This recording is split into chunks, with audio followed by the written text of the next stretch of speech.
Welcome to The Explainer. Today, we're opening up a very active case file on one of microbiology's most wanted criminals. This is a suspect that literally hides in plain sight and has a notorious reputation for resisting our best defenses. So let's get right into the investigation of MRSA. And this quote from the case file, man, it just perfectly captures what makes this bug so dangerous. A resident that turns robber when the door is left open. Think about that. MRSA isn't some foreign invader that kicks down the door. Nope, it's often already inside, living quietly on our skin or in our nose, just waiting. Waiting for an opportunity, a cut, a weakened immune system, and that's when it strikes. All right, Section 1, Public Enemy Number 1. Let's start by building a proper profile on this high-priority repeat offender.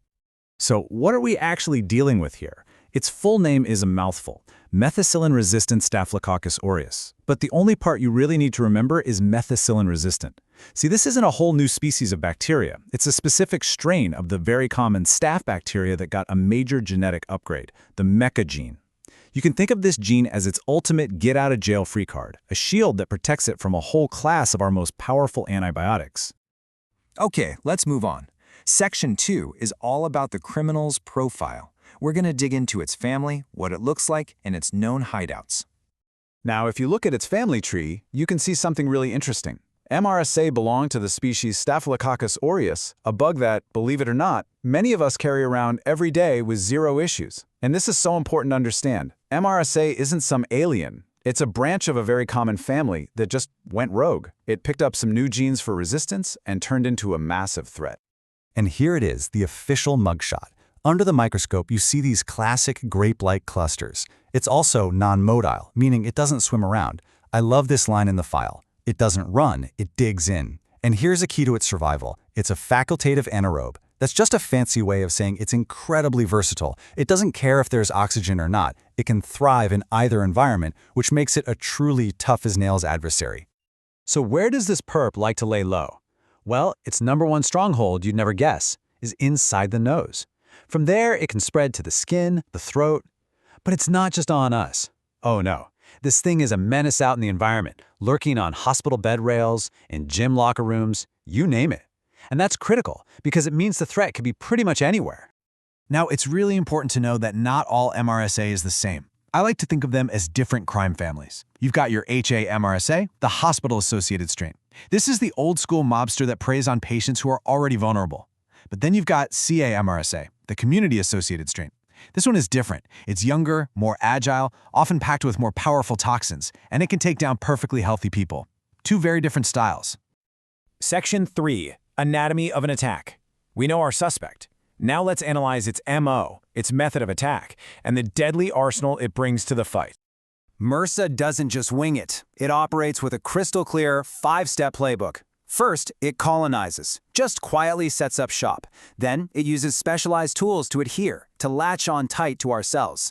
Once it's got a grip, it invades, deploying a whole arsenal of toxins and enzymes. From there, it has to evade our body's security forces, the immune system. And finally, the masterstroke. It creates a biofilm, a fortified safe house, that makes it unbelievably hard to get rid of. And that arsenal? It is seriously impressive. Let's take a closer look and break down the weapons it's packing. We're talking surface gear, secreted toxins, break-in tools, and of course, its ultimate weapon. First up, it's surface gear. These are the tools right on its outer shell. It has things called MSCRMs, which are basically molecular grappling hooks that let it latch onto tissues in a wound or even directly onto bone. And then there's protein A, which is just brilliantly devious. It grabs our own antibodies, our soldiers, and flips them around backward, totally disabling a key part of our immune response right from the get-go. Next, it starts secreting powerful toxins. The PVL toxin, which is really common in that community strain, is especially nasty. It literally punches holes in our white blood cells, our first responders. Other toxins act as superantigens. They don't just fight our immune system, they hijack it, sending it into a blind panic, a massive overreaction that can lead to things like toxic shock syndrome. To spread deeper, MRSA uses a set of break-in tools. It releases something called coagulase, which actually clots the blood around it, creating its own personal invisibility cloak to hide from immune cells. At the same time, it deploys other enzymes, like hyaluronidase, that literally dissolve the glue holding our tissues together, allowing it to burrow deeper and spread further into the body.